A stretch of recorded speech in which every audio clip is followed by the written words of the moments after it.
आज की कहानी का नाम है आखिरी खत। देखिए, एक नौकर ने अपने साहब के साथ कैसे विश्वासघात किया। भोला ने जैसे ही रोज की तरह डोरबेल बजाई, बूढ़े से रिटायर कर्नल नोटियाल साहब घर के अंदर से झुलझुलाते हुए फिर से बोल पड़े, ठहर आ रहा हूँ, जल्दी आ जाया करो बाऊजी, आपके पाव भर दूध के चक्कर में घंटों खड़ा रहना पड़ता है। भोला दूध के कैन से दूध नापते हुए बोला, अरे बूढ़ा आदमी उड़ के आ जाएगा क्या? अच्छा बैठ तो सही, चाय पिलाता हूँ तुझे। भोला और कर्नल साहब का ये रोज का किस्सा था। दोनों एक दूसरे पर झुलझुलाते। एक दिन कर्नल साहब के गठिया का दर्द बढ़ गया, चलने फिरने में तकलीफ रहने लगी थी। जब भोला आता तो कर्नल साहब उसकी मदद ले लिया करते। भोला ने एक रोज चोरी की योजना बनाई। आधी रात को वह पीछे के दरवाजे से घर के अंदर दाखिल हुआ। कर्नल साहब गहरी नींद में सोते रहे। उधर भोला ने हाथ साफ कर लिया। उसके हाथ रुपयों का एक बंडल लगा। 1500 खुले रुपए उसे एक डब्बे में मिले। माल हाथ लगते ही वह रफू चक्कर हो गया। अगले दिन बड़े सुबह भोला ने सोचा कि अगर आज दूध नहीं ले गया तो शक की सुई उस पर ही आएगी। वह दूध लेकर पहुंचा। उसने रोज की तरह डोरबेल बजाई। इस बार अंदर से कर्नल साहब की आवाज़ उसे ना सुनाई दी। उसने कई बार डोरबेल बजाई।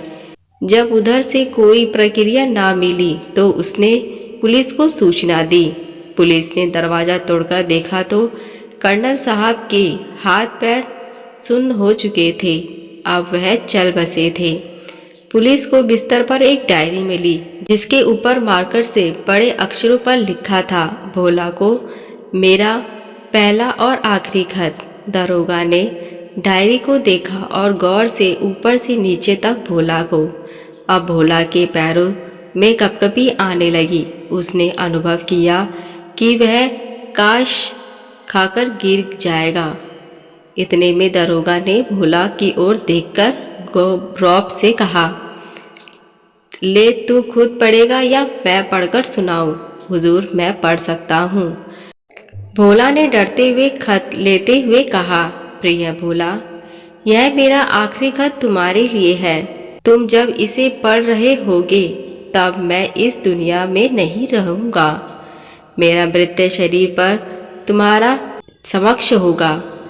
तुम मेरे अंतिम समय के साथी हो। मैं दूध नहीं पीता। तुमसे पाव भर दूध लेने का असली मकसद कुछ और है। मैं तुम्हें एक जिम्मेदारी देता हूँ। मेरा एक काम करना।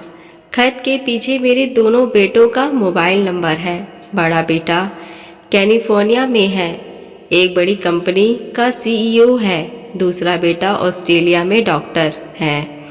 दोनों के बीबी बच्चे भी वहीं हैं। तुम उन्हें सूचित कर देना। मैं जानता हूँ व्यस्तता के कारण हो सकता है वह लोग यहाँ ना आ सके, तो तुम मेरा एक काम कर देना। मुझे बड़ा भाई मानकर मेरे शव का अंतिम संस्कार कर देना। तुम्हें बड़ा पुण्य मिलेगा। अलमारी के अंदर एक लिफाफे में 1 लाख रुपए हैं। उसे तुम क्रियाक्रम में खर्च कर देना। और हाँ, अब तुम्हें पाव भर दूध देने के लिए दरवाजे पर देर तक इंतजार नहीं करना पड़ेगा। तुम्हारा बाबूजी। खत पढ़कर भोला की आंखों में आंसू बह चले। उसे चोरी करने का पछतावा होने लगा। उसने कल रात जिसके घर से लाखों रुपए चुराए थे, वह दुनिया का कितना विपन्न व्यक्ति था जो उस गरीब से मदद मांगने के लिए आखिरी खत छोड़ गया। दोस्तों, उम्र के इस पड़ाव पर भी औलाद साथ में न थी।